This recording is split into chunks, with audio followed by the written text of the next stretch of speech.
Some days just don't go your way. No matter what you do or say, you wish you could just hide under the covers and avoid it all.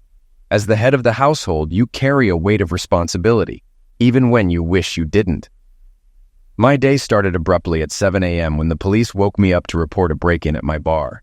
Rushing out, I found my car had a flat tire, adding to the frustration of only having had 4 hours of sleep.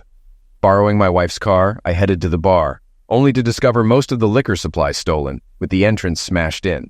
It looks like it'll be at least 2 weeks before we can reopen. The police labeled it as a robbery, and after the insurance agent documented the damage, I boarded up the entrance, awaiting repairs. Thankfully, insurance will cover the losses until we're back in business. Around lunchtime, as I was about to hop into my wife's car to head home, I heard someone shouting, "Melody, wait!" I turned to see a man rushing towards me, only to stop abruptly when he realized his mistake. He apologized, explaining he had the wrong car, then hurried off. Later, at home, I described the encounter to my wife, Melody, but she couldn't place the man. When she asked why I had to borrow her car earlier, I explained about the break-in at the bar and my tire trouble. After a quick sandwich, I fixed my truck's burst valve stem, then made a pit stop for jeans, t-shirts, and a MAGA hat. Returning home, I found Melody's note saying she'd gone shopping. My late shifts on Fridays and Saturdays meant I often arrived home in the morning. After 12 years, I finally shaved my beard. After showering, I got ready to leave, forgetting to brush my hair, leaving my curls wild. The change was so drastic, I almost didn't recognize myself. Despite this, I decided to explore other bars in town that night. Heading out as usual, I found Melody still absent. Sneaking into the bar through the back, I changed into my new clothes and found some reading glasses to complete my transformed appearance. With a clean shave and glasses, I looked much younger, almost like a college student. Realizing my truck was too recognizable, I called a cab to take me to National Car Rental, where I opted for a white, inconspicuous Ford. Starting from the north, I worked my way through town, observing and learning. At each stop, I studied the staff, ambiance, clientele, and prices, gathering insights for when I reopened my own establishment. Often, after getting what I needed, I'd leave without finishing my beer. It was at the 7th spot, a hangout for university students by the Mississippi River, where everything changed. Walking into New City Jack, I spotted my wife, Melody, dancing carnally with another man. Anger surged through me, especially realizing he was the same man who had called out to her at lunch. It was clear she'd been lying to me. Melody wore an eye-catching outfit, revealing plenty of cleavage. As a bartender, I knew appearances could be misleading. Seeking a place to observe, a guy offered me a seat for buying a table. Surprised, I accepted and ordered a double gin and tonic. They were regulars, explaining the busy weekends due to university students. Later, I casually asked about a woman in revealing attire. The redhead informed me she's Melody Corbett, often seen with her boss, Payne Richards. They're regulars, possibly more than friends, given Melody's complicated situation with her husband working out of town. Additionally, they often leave together before the last set of the band. I thanked the table, bought another round, then said goodnight. Outside, as I deflated her car tires, I was caught by a redhead named Carrie Ann, who worked with them. She revealed that everyone at the table did too. "How did you know who I was?" I asked. "I didn't. I could tell from your expression that you've been struggling to hide your feelings all night, despite trying not to. Your gaze lingered on her too often. It all clicked when I saw you tampering with her car. Your earlier questions made me wonder what her husband might do if he found out," Carrie explained. "So here I am to find out if my suspicions are correct." "You don't work on oil rigs, do you? Maybe we should talk later." "I used the white Ford Taurus in the corner labeled rental. Batya Street Bar is closed after being trashed this morning," I confessed. "Melody thinks I'm still there. I used tonight to scope out the competition, visiting different bars. Take the keys. I don't want you involved if someone else catches me." "You work at Batya's on Batya? It's got a great reputation," she noted, taking the keys and leaving. Later, I joined her in the car, relieved nobody else was around. "Where to?" Carrie asked. "Somewhere private," I replied. "This is my apartment, plus I needed a ride home," Carrie grinned. It was a 20-minute drive to her modular home outside of town, where I was surprised to see another car in the driveway. "That's my car. Susan, the brunette from our group, gave me a ride. It helps fend off unwanted attention if you say you're with a friend," she explained. I texted her saying I took a cab home. It was a pristine house, barely used. She fetched us beers and we settled in for a chat. "Carrie Ann, thank you for intervening. I was at a loss, I admitted. You made me realize I might have overreacted.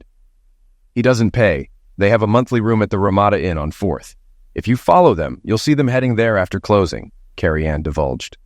She arrives in jeans and a t-shirt, but leaves in dressier attire, returning a few hours later, still in jeans.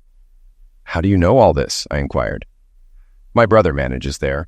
He's on duty Wednesday through Sunday. They've been involved for over a year, Carrie replied.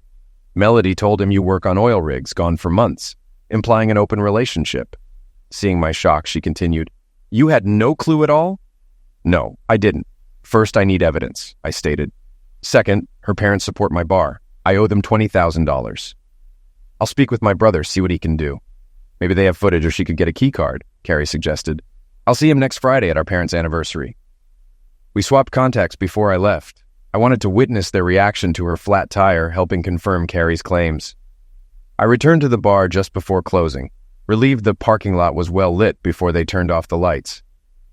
Minutes later, Melody and Payne emerged, holding hands and exchanging quick kisses. He unlocked her car door, but they noticed the flat tire. Checking, they found them all flat. Though I couldn't hear, their actions suggested a long-term relationship. Payne called for a tow, and within 20 minutes, a truck arrived to inflate the tires. They left for the Ramada Inn, confirming Carrie's tip. Later, Melody, with damp hair and a Macy's bag, returned home. It's painful to realize your spouse has betrayed you. I returned the car, took a cab to retrieve my truck, and arrived home at 5 a.m., crashing on the couch. She remained oblivious to her exposed affair. Mel and I met on a double date, and her captivating eyes drew me in instantly. Despite her father's strictness, she won me over, and I visited her every weekend against my father's wishes, slowly winning him over with persistence. She pursued college while I opted for online business courses while working. By her sophomore year, she was engaged, coinciding with the bar being put up for sale the following summer.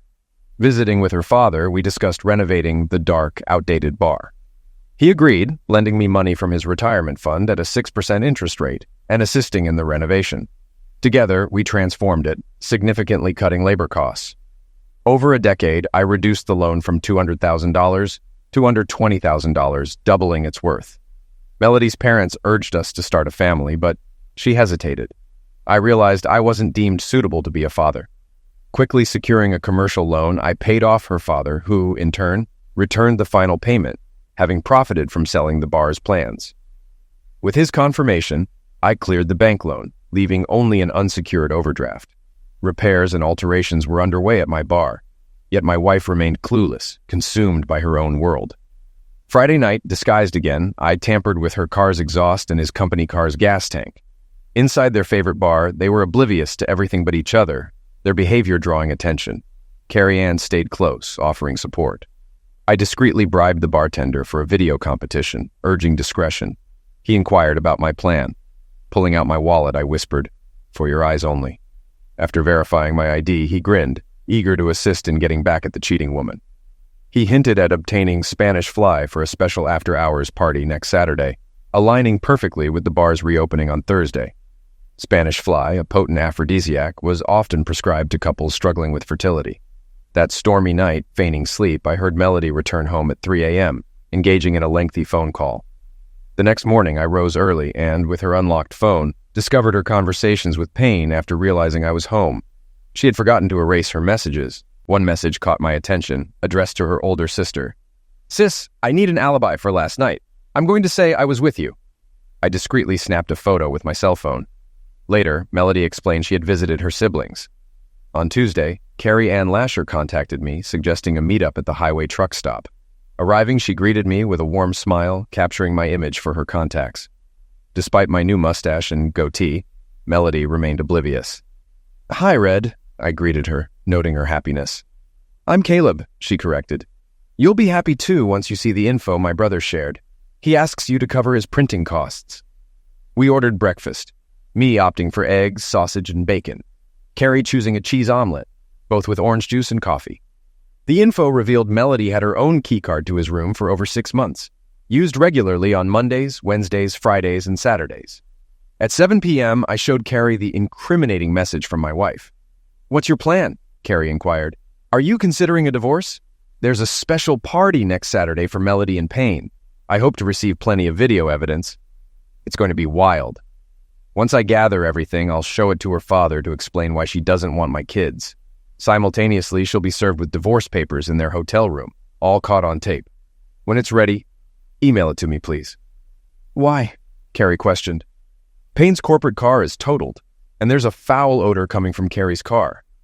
I'd suggest to our company that an upset husband may be to blame." "When should it be sent?" I asked, masking my satisfaction. "It's quite poetic that she's being served at the same time," Carrie chuckled. "May I mention you?" I burst into laughter. "You can be quite an idiot," Carrie joined in. "And yes, you may use my name." "I executed it perfectly," I smirked. "I'll never spill the details." We arranged for medication through our doctor, and I discreetly switched her birth control pills with sugar pills, buying myself time. I had a stroke of bad luck the other night when someone ran a red light on my way to work, totaling my truck and causing a pileup. Rescuers had to use the jaws of life to free me, and I was taken to the hospital for a thorough checkup.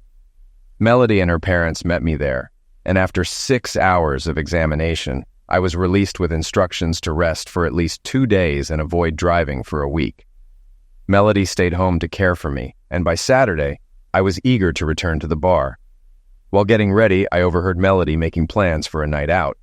I asked her to drop me off at the bar, pretending to check on the changes I had made.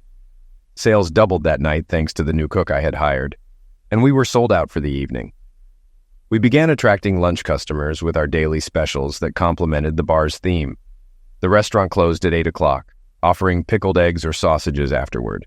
An elderly gentleman, retired but restless, proposed a partnership, setting up his kitchen and demanding 10% of profits. His scratch-made dishes like shepherd's pie and Irish stew garnered rave reviews, necessitating new kitchen staff. Around 8:30, Carrie Ann Lazar entered with her friend Susan, looking stunning in Irish-themed attire. They sat at a table, enjoying the folk music and Irish standards. Carrie Ann's green ensemble drew attention, and I treated them to specialty drinks, saying, "Compliments of the house." "Hey, Caleb," Carrie Ann said. "Thanks for remembering our preferences. This is my friend Susan." I shook Susan's hand as she excused herself briefly. Opting for a ginger ale, I avoided drinking in my own bar, a promise I'd kept for a decade. Returning to the table, Carrie Ann shifted seats to sit beside me while Susan seemed unfazed. "Taking the seat early," Carrie Ann announced before others arrived. "Susan, Caleb is Melody's ex-husband." "Really?" Susan exclaimed. "Yeah, that's true," I confirmed. "When we first met, I was exploring the town while my bar was under renovation. Carrie caught me doing something I shouldn't have, and after a conversation, I ended up giving her a ride home. We've been friends ever since." "He had no clue about his wife's actions while he was at work," Carrie Ann explained. "That's why we're here today. I wanted to make sure he wasn't alone," she added. "Why choose this place?" Susan questioned. "It's known as a high-class spot." I chuckled. "I'll take that as a compliment, though it wasn't my intention when designing it. I just wanted a nice place to bring my girlfriend." "Caleb not only built this bar, he owns it," Carrie mentioned. Carrie and I exchanged a glance at Susan's surprised expression. Soon, the place filled up, and when the team arrived, our table was packed. Carrie Ann and Susan kept me on the dance floor all night, much to the delight of my staff, who noted the unusually crowded dance floor. Surprisingly, everyone agreed the music volume was just right, loud enough to enjoy without overpowering conversation. Closing time came, and I asked Carrie Ann for a ride home, where she shared that most of the crew preferred our bar over others, as it wasn't geared towards the university singles crowd. This pleased me, as word of mouth expanded our clientele. Sunday morning, waking up to find Melody absent didn't surprise me. I spent 2 hours trying to locate her, feigning concern while calling family members, and confiding in Carrie Ann. As I was speaking with her, I received another call, this time from my father-in-law. "Hey, Dad," I greeted. "Still no word, huh?" "No, Caleb. That's why I'm calling. Mary and I decided to brunch at the Ramada Inn on 4th. Wish we hadn't. Melody's car is parked here," he revealed. "I'm stuck without my truck, Dad. Can't make it. You guys enjoy lunch. I'll catch up later," I replied, sounding concerned. My father-in-law was strict, sticking firmly to his beliefs. He saw the world in black and white, finding Anderson Cooper's truth questionable. He was surprised I lacked tattoos, but I valued self-respect. Our society, I argued, prioritized self-interest over community. We debated law and order, one side preaching responsibility, the other endorsing irresponsibility. Racist had become a political weapon, branding dissenters as enemies. I remarked, if Napoleon were alive, he'd applaud their tactics. To them and their followers, we're just a minority, too wise to adhere to their doctrines. Oppose them, and you're labeled a racist, facing molestation and attacks. Now, they infiltrate democratically governed cities, masked, imposing their brand of social justice on us. They only want to hear their beliefs echoed. Though leadership promises investigations and charges, we both know it's unlikely. Equal justice is a bygone ideal.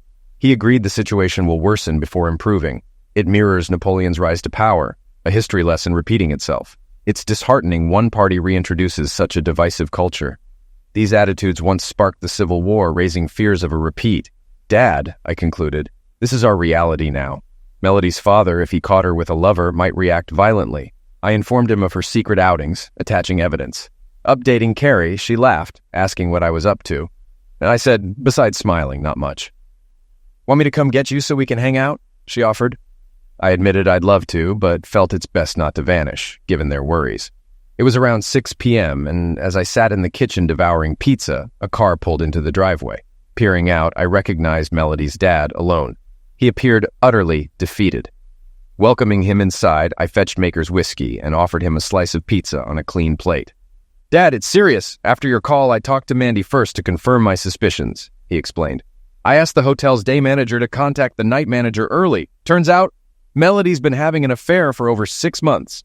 Mandy found out and agreed to keep it quiet, thinking Melody wanted to enjoy a wild, carefree life before settling down. I feigned shock, but partly I was genuinely surprised by Mandy's honesty.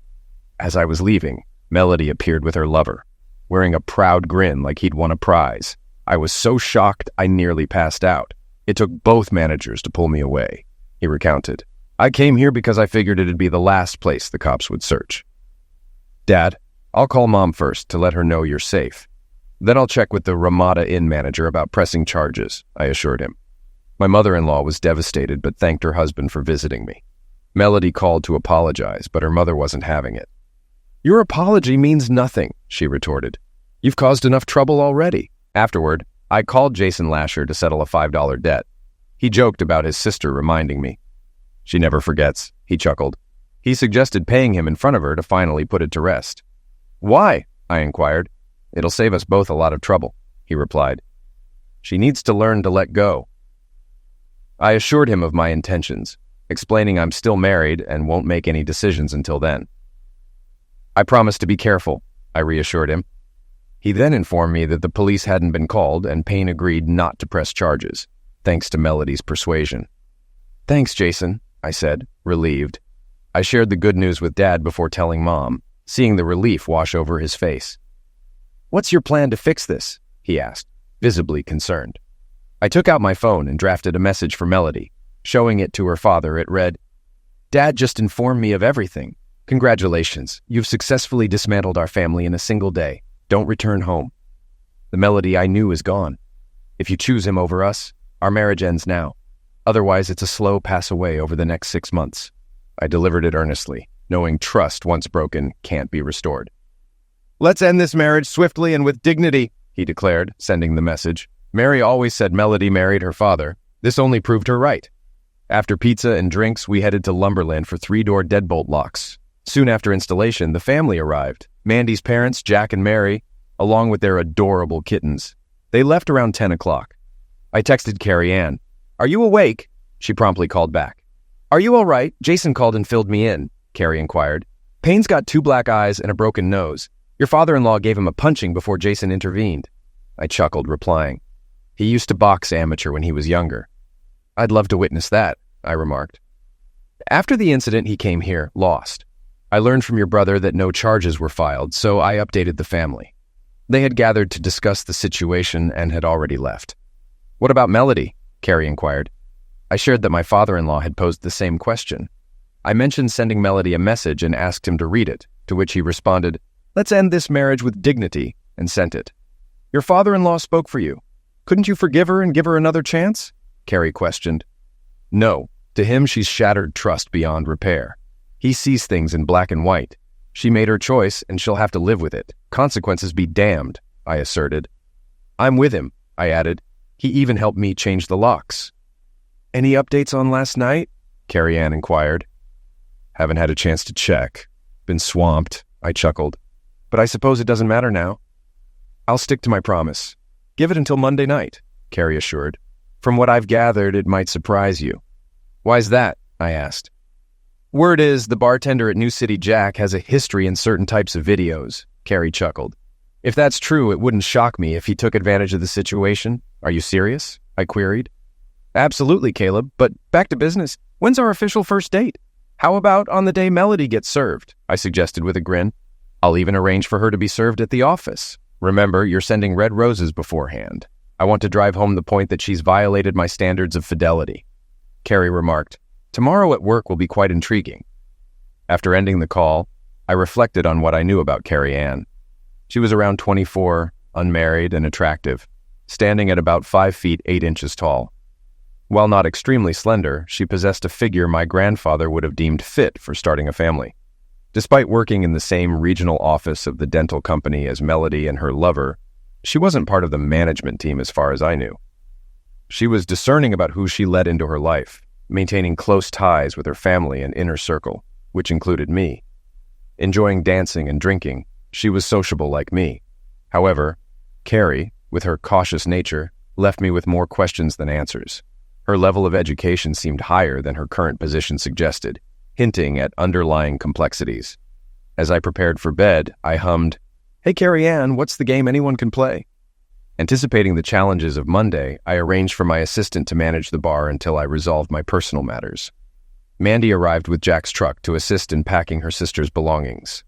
We stopped by a packing supplies store to ensure we did it properly, starting with the master bedroom. While I assembled and sealed boxes, Mandy began sorting through dresser drawers. Caleb, I'm appalled by my sister's actions, Mandy expressed. I never condoned it and stayed silent, hoping Melody would come to her senses. When Dad told me about your message, I broke down and confessed the truth. I've only been aware of it for a month. He took it as his own failure, believing he didn't raise her properly. I think Mom feels the same way. Mandy, I'm still grappling with my emotions. The night Melody texted you, I stumbled upon it accidentally. I was at the bar merely scouting the competition when I took that photo. My intention was to gather evidence for a confrontation. I never anticipated it would unravel like this, and I deeply regret it. Didn't you inform her that the bar had been broken into and was closed? She inquired. I did, but looking back, I realized she heard but chose not to heed. I should have recognized it as her way of signaling the end of our marriage. Melody was always shielded by our father, as was I. Mandy believes I needed to experience parenthood to grasp the sacrifices he made. I strive to instill those values in my children. Melody, even from a young age, lacked a sense of right and wrong. That trait persists, and I can't say I wish I had noticed it sooner. I often think about your parents, I admitted. Few can claim their father-in-law as one of their closest friends. As Mandy reached her sister's carnal garments, she requested sewing scissors, which I promptly supplied before packing Melody's underwear. She cut out the lap and between the cups of the bras, perhaps sending a message to her sister. All the altered items were tossed into a box. I appreciated her gesture, as I couldn't bring myself to do it. It took us roughly 4 hours to complete half of the task. I suggested treating her to lunch before resuming, and she agreed, taking me to a new Chinese restaurant named Yumi's, offering an impressive array of food at a reasonable price. We arrived just as the lunch rush was winding down and encountered Payne on his way out, sporting 2 black eyes, a broken nose, and swollen lips. My father-in-law had certainly made an impact. Mandy, my father did that to him, she exclaimed. It'll take 2 months for it to heal. An eyewitness told me that your dad only hit him 3 times before they intervened. From the looks of Payne, my dad still packs a punch, I remarked, surprising Mandy. If they hadn't stopped him, would Payne be in the hospital? I'm not sure, I replied, stepping out of the car.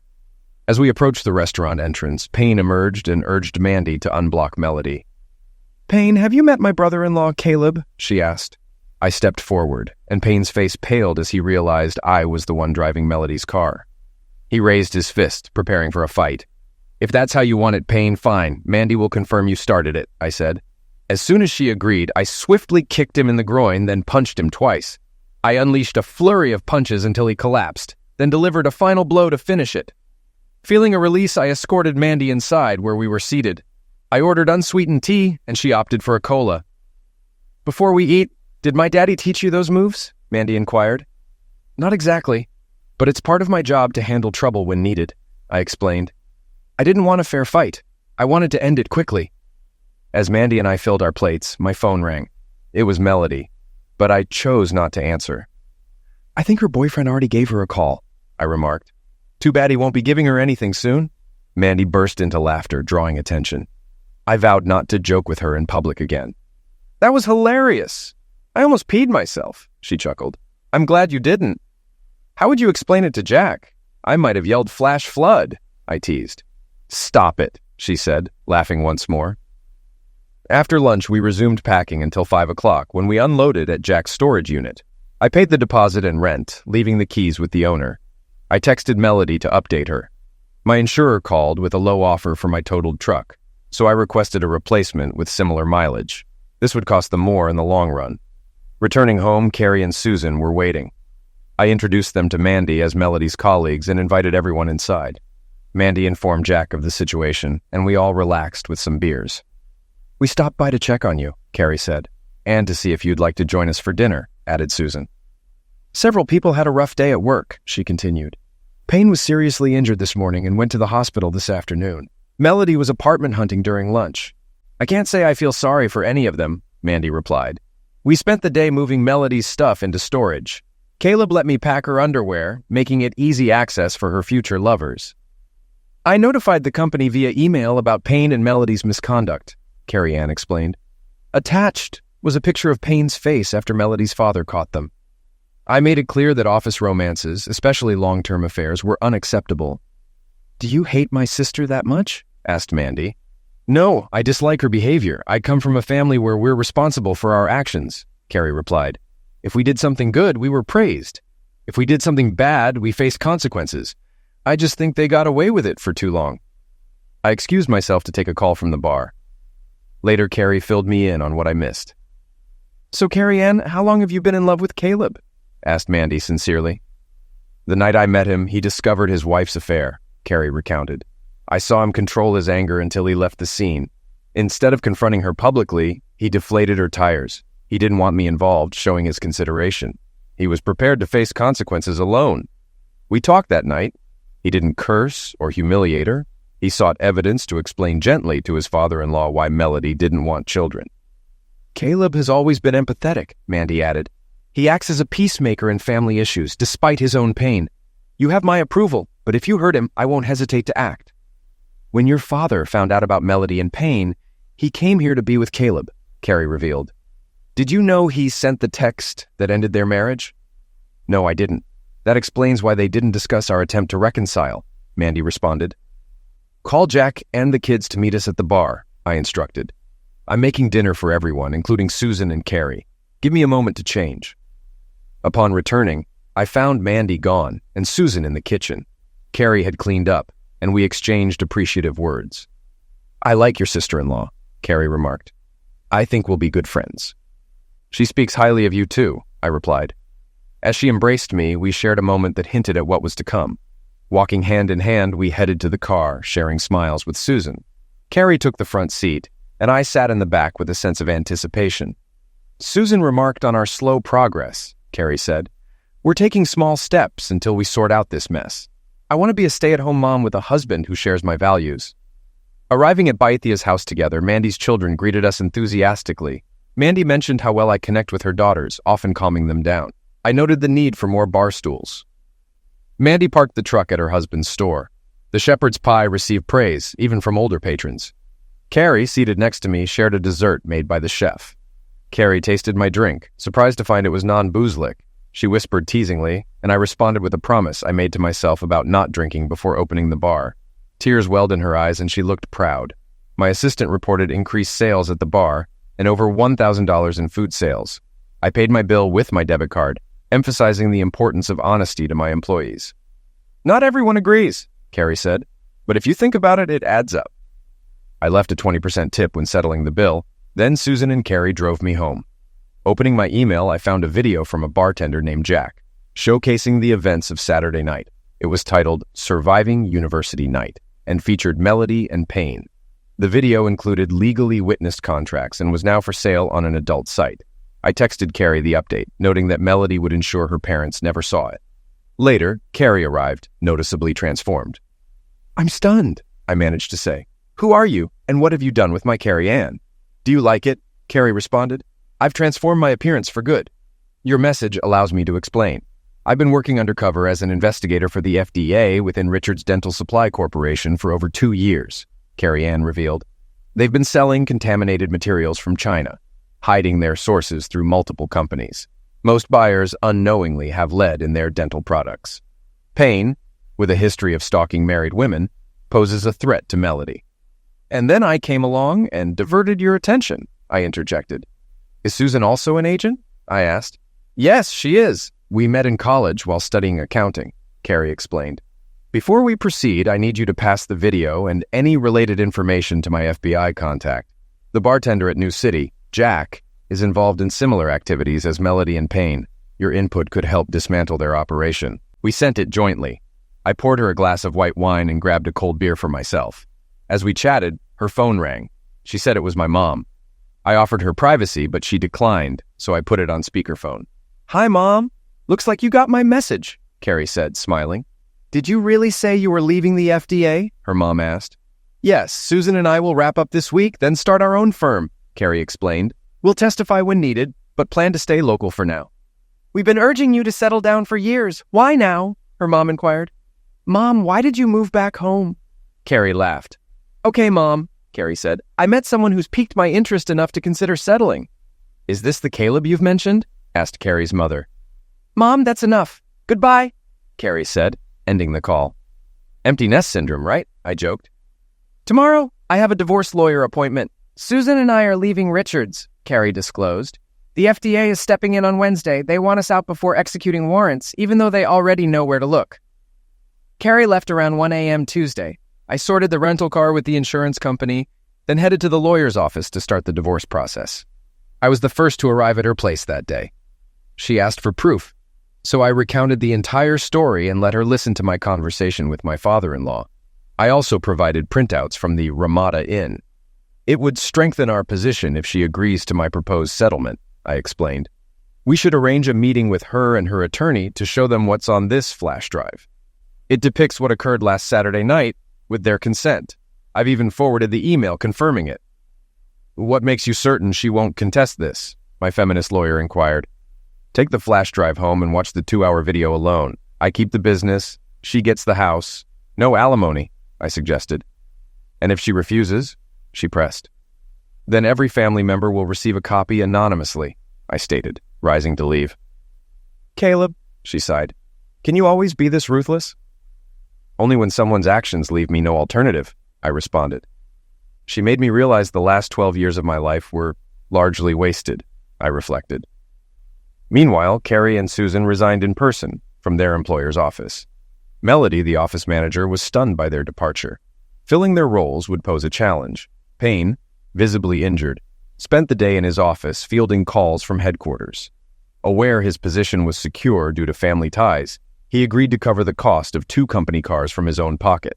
It was made clear he must either marry the woman or terminate her employment post-divorce.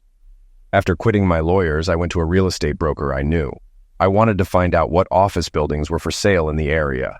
One of them, he thought, could be a gold mine if the new owner could find a respectable anchor. It was only 5 blocks to downtown from the Baicha store on Bedia. It was now owned by the bank I was dealing with. He said he thought the bank was getting tired of wearing it with a little facelift, interior painting, and landscaping. The 3-story building could be cleaned up quickly and attract attention. After looking him over, I agreed. We went back to his office and wrote up a proposal with a low price contingent on getting financing and inspection approval. I asked him if I could show the potential client a space that I thought would be perfect for him. He gave me the keys and told me to bring it in tomorrow around 2 in the afternoon. I texted, "Could you and Susan swing by the bar? I need to show you both something," she quickly said. "Sure." I called my father-in-law and asked if he had an hour or 2 to spare. He asked me why. I explained that I was afraid I had to sell the bar to settle the divorce case and needed to start getting ready for a fresh start. I had an office building I was considering, and I wanted his opinion. He agreed, and I picked him up. We walked through the building checking out the electrical. He pointed out a few things that the building inspector wouldn't notice, but could be used as bargaining chips. He asked what they were asking for. I told him and then disclosed what I was offering. "Smart move," he said. "You can always go up, but you can't go down. Personally, I think you should go for it. You need a couple of new anchors. Do you have someone in mind?" I said. "Just two ladies who were starting their own accounting firm, which is now working with Melody and me since I may be forced to sell Bazia." He grinned, offering, "If you secure it, I'll assist in renovating the space to accommodate both of you. It's more spacious than your current location with ample parking. Mandy speaks highly of them. She believes they're trustworthy." "Thanks, Dad," I acknowledged. "Do you reckon Melody will stake a claim on your business in the divorce?" he inquired. "The Melody I once knew probably won't, but the one I'm divorcing likely will," I responded. "She'll shift blame onto me to justify her actions." My father-in-law looked taken aback. "But that's not accurate. That's not what you and I know," I asserted. "Name one scenario, aside from a legal contract, where truth would influence a decision." "I can't. And neither can you in divorce proceedings. It all hinges on what the judge believes. If Melody and I had kids, I'd be doomed in any court's eyes," he lamented. "But it's unjust," he insisted. "Dad, we share your sentiment, but we're in the minority. We still cling to notions of right and wrong. Nowadays, most only prioritize themselves. The era when society benefited collectively is long gone," I remarked. "Evidence of that is the growing homelessness in California, the so-called promised land. For most, reality is what the media feeds them on a given day, and it's fleeting," I remarked. Later, at the bar, my realtor informed me that they accepted the offer but wouldn't provide financing, despite my loyalty. I began seeking financing through lendingtree.com, providing my tax returns for the past 5 years to demonstrate my commitment. Susan, Carrie, and I strolled through the vacant ground floor of the building I aimed to purchase, formerly a call center. I outlined my vision for a new bar and restaurant, then inquired about their office space requirements. "We can't afford the finishing costs," Susan admitted. "That's why we're seeking move-in ready options." Determined, I resolved to cover the expenses myself and develop the space as the bar gains traction. "I'll know about financing by Friday. I anticipate acquiring the building below its appraised value," I assured them. "Melody's dad will assist with construction, reducing expenses significantly." "Why go through all this?" Carrie questioned. "The court might compel me to sell Baitya as part of the divorce settlement, so I'm planning ahead," I explained candidly. "Draft your needs for the next 2 years," I instructed. "I'll proceed from there." Susan raised another possibility. "What if you don't need to sell the bar?" "My assistant's promotion and my surgeries necessitate contingency planning," I replied, wincing at Wednesday's pain. Melody, accompanied by her parents and the FDA, made rounds to all regional offices and headquarters. She received a copy of my divorce petition, citing infidelity. By Friday, Melody and Payne departed for Richard's headquarters, finalizing the deal. I managed to secure an additional $250,000 for remodeling. We commenced interior renovation on the ground floor, stripping it down to concrete walls and essentials. Our draftsman crafted detailed plans, incorporating an elevator shaft for 3 floors and additional plumbing for Carrie and Susan's section. Contractors installed 2 entrances, one from the street and another from the main lobby. I had to excavate concrete for a new elevator shaft and erect an interior concrete wall simultaneously. Carrie and Susan flew to Washington every Sunday, returning Friday, assisting as much as possible. Negotiations between my soon-to-be ex's lawyer and mine were futile. Fed up, I arranged a meeting between all parties, prepared for confrontation. After completing the elevator shaft, I sandblasted the building to restore its original color and refresh the red brick. The crew upgraded the flat roof, then turned to interior renovations. Her office featured restrooms, a lunchroom, a reception area, and 6 offices. Mine included public restrooms, a storage area, and a band platform with a dance floor. Contractors completed her section. Within 2 weeks, 2 more office buildings were acquired nearby. 2 were sold and converted into a new Bank of America branch. The local paper heralded neighborhood redevelopment. My meeting with my ex and her lawyer was set for Friday. The kitchen equipment arrived and was set up on the white tile floor. An oak bar counter was constructed and dark pine laminate flooring was laid. Electrical work was completed on both sides. Tables, chairs, and restaurant booths were ordered and scheduled for delivery on Monday. All of this was accomplished in less than 2 months. My real estate agent secured a long-term tenant, a legal team occupying the 2nd and 3rd floors, covering mortgage, taxes, and associated expenses. At a meeting with my attorney, Melody revealed her desire for me to embrace fatherhood. I listened to her claims, skeptically laughing at her assertion of still being on birth control when conception occurred. I proposed a DNA test to validate her claim, then instructed my attorney to reveal the contents of the stick I provided. Melody paled upon learning it had over 2 million hits, each generating $99. As legally married partners at the time, I asserted entitlement to 5% of proceeds from her one-night adventure, a marital asset. I gave her the weekend to propose a fair agreement. Otherwise, I threatened to make the contents of the disc public on Tuesday. The room fell silent. "I know who the father of your child is, Melody, and his name is Payne," I stated firmly before heading for the door. "You made your choice. Face the consequences and accept them." 10 minutes later, my divorce attorney called Caleb with Melody's offer. $350,000 in exchange for keeping his business and house, under the condition of silence about certain matters and relinquishing rights to the movie. "Draw up the settlement agreement," Caleb instructed, "but hold on to the funds until I'm satisfied."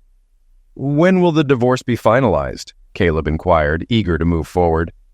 "I'll schedule a court date now, but it won't be legal until 30 days after the judge approves," the attorney explained. Dressed sharply, Caleb awaited Carrie and Susan's arrival at the airport with roses in hand. Red for Carrie, yellow for Susan. Their faces lit up as they saw him, and he greeted them with checks in hand, symbolizing their financial agreements. With luggage in tow, they headed to Caleb's new sedan, purchased with a cash settlement he found acceptable. "Before heading home, I want to show you your finished offices," Caleb informed them. "The rest of the building is rented by a group of lawyers." Carrie inquired about the losses incurred, to which Caleb replied with a laugh, confirming it was indeed significant.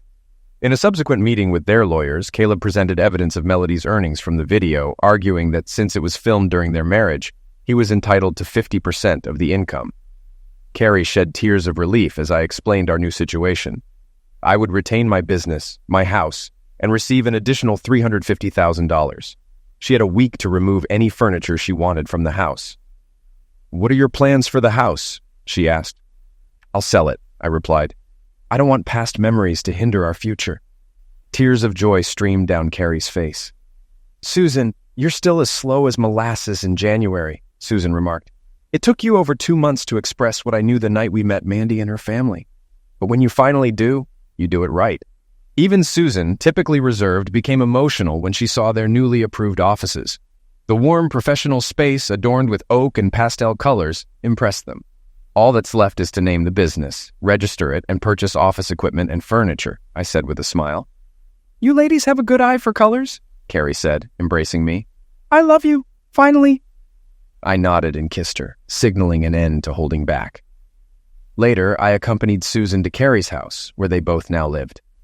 It was Carrie's first time traveling home with me. We spent hours opening up to each other and catching up. After breakfast at our favorite deli, I took her to Gerard's to look at rings. She found one she loved but hesitated at the price. I insisted on buying it, envisioning it as a future gift for our daughter's 16th birthday. Even the salesperson was moved as she processed the sale. The first person Carrie called to share the news was Susan. We agreed to meet at Baisha Restaurant on Batia at 6 o'clock. I suggested she invite her parents, eager for them to meet the man who convinced them to return home. I called Daniel, my former father-in-law, and his wife, whom I always addressed as Mom and Dad, inviting them over. They happily accepted. I shared with them that Melody and I reached a divorce agreement, set for next week. Learning that Melody and Payne had announced their engagement, yet hadn't spoken, I asked Mandy to bring the whole family. I arranged for the chef to prepare a special meal, explaining the occasion. He promised a traditional Irish lamb stew and cedar cookies, adding his own twist. The bartender was instructed to serve Irish coffee with fresh cream, except for me. Unexpectedly, a private table was reserved for us at the back of the restaurant for added privacy. Daniel and Mary, my in-laws, arrived first, allowing me to introduce Carrie to them. The surprise came when Carrie's well-known parents, Bob and Roseanne Lasher, joined us. It seemed Daniel kept them informed while at work. When Jack and Mandy arrived, their young children rushed to me, aged 4 and 3, embracing me tightly. Carrie opened her arms, and the younger ones gravitated toward her. During a lavish dinner, we shared the news that Carrie got her ring, stunning everyone with its size. Carrie explained how it happened and my response, bringing her mother to tears and earning approval from relatives. When Carrie said it was fine for me to call them mom and dad, I assured them they would always be mom and dad to me. The exceptional food delighted us as always. When the bill came, Carrie's father insisted on covering it. Despite wanting to protest, a nudge from Carrie stopped me. After everyone left except her parents, we recounted our story in detail. Bob asked why I never drank Irish coffee. Carrie explained my policy of abstaining from booze in my own establishments to set an example for employees. Impressed, Bob joked that our restaurant was fit for his daughter and friend, then praised the office design and my principles. Daniel regarded me as the son he never had, seeing me as someone who stands firm in his values. Off the record, Daniel is the father figure I never had. Growing up in a poor household without a father, my mother raised me and my sister alone after he left before they were even married. Meeting Daniel through Melody, I found him to be tough, street smart, and unyielding, yet always principled. He taught me invaluable lessons about strength and integrity, shaping who I am today. Daniel is my father not by blood, but by choice, and I owe much of my moral compass to him. We stood in silence until the ladies returned, and then Carrie's father spoke. Expressing approval of our relationship, he welcomed me into their family, a gesture that left Carrie in shock as he had never before approved of anyone. We spent the night together, and it was hard to see her leave. Susan and Carrie aimed to leave the FDA on good terms. I listed the house on Monday, signed the divorce agreement Wednesday, and received the trust funds. Friday, I watched the judge finalize the divorce. Melody didn't show. I picked up my assistant and showed him the new bar layout. He agreed to manage it for $75,000 a year, plus a 10% bonus based on net income. Charlie's Bar and Grill was born. 3 years later, Corbett & Sullivan accounting firm thrived while Charlie's Bar and Grill became a local favorite. Meanwhile, Melody and Payne's marriage crumbled in court as she caught him with her best friend. Despite this, her family remained distant. The birth of our twins brought joy amid life's challenges. Carrie playfully named me during labor pains, and we proudly introduced our red-haired babies to our relatives.